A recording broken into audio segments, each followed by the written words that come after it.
আসসালামু আলাইকুম, welcome to NS median TV. আজকে আপনাদের সামনে নিয়ে এসেছি এই রোজার মধ্যে কোনো রকম বাটাবাটির ঝামেলা ছাড়াই আস্ত মসুরির ডালের বড়া। তো চলুন দেখে নিই। এখানে আমি 1 কাপ মসুরির ডাল নিয়েছি। আমি ডালটাকে ভালোভাবে ধুয়ে সারা রাত্র পানিতে ভিজিয়ে রেখেছিলাম। দেখতেই পাচ্ছেন ডালগুলো ফুলে দ্বিগুণ হয়ে গেছে।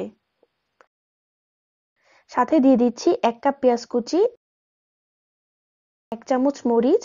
আমি যেহেতু একটু ঝাল বেশি পছন্দ করি তাই মরিচের পরিমাণ দিলাম 1 চামচ। আপনারা চাইলে কম বা বেশি দিতে পারেন। সাথে পরিমাণ মতো লবণ, আদা রসুন বাটা 1 চামচ, হলুদের গুঁড়া 1/2 চা চামচ, চাট মশলা 1 চা চামচ। চাট মশলার ভিডিওটা আপনাদের সুবিধার জন্য ডেসক্রিপশন বক্সে দিয়ে দেওয়া হলো।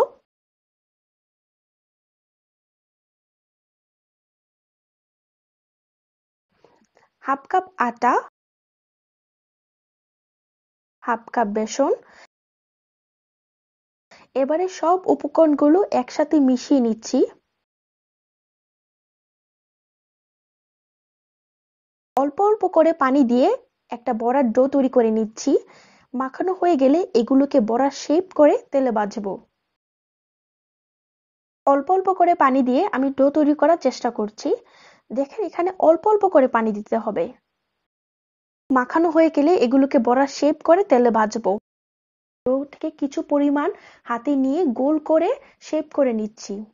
এবারে বড়াগুলো ভাজার পালা। দিয়ে দিচ্ছি তেলের মধ্যে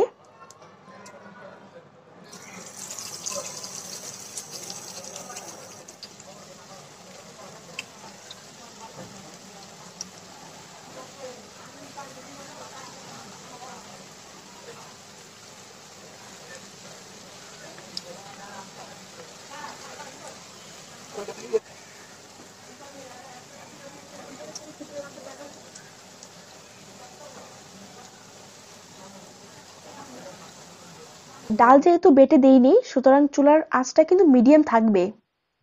আপনারাও মিডিয়াম আঁচে ভাজবেন। বড়াগুলো মিডিয়াম আঁচে ভাজার কারণে ক্রিস্পি এবং খেতে মজাদার লাগবে।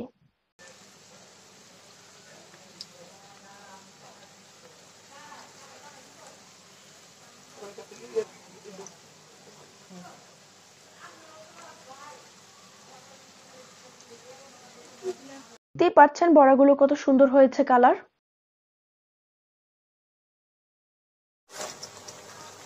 বড়াগুলো কত সুন্দর কালার হয়ে এসেছে। বড়াগুলোর এক পাশ বাদামি হয়ে গেলে উল্টিয়ে দিব। অপেক্ষা করব পুরো বড়াটি বাদামি হওয়ার জন্য। দেখেন বড়াগুলো বাদামি কালার হয়ে গেছে। এবার বাদামি কালার সম্পূর্ণ দুপাশ বাদামি কালার হয়ে গেলে আমি পরিবেশন করার জন্য নামিয়ে নিব। তো তৈরি হয়ে গেছে কোনো রকম বাটাবাটির ঝামেলা ছাড়াই আস্ত মসুর ডালের বড়া। ভিডিওটি সম্পর্কে কোনো মতামত থাকলে অবশ্যই কমেন্ট বক্সে জানিয়ে দিবেন। ধন্যবাদ সবাইকে সম্পূর্ণ ভিডিওটি দেখার জন্য।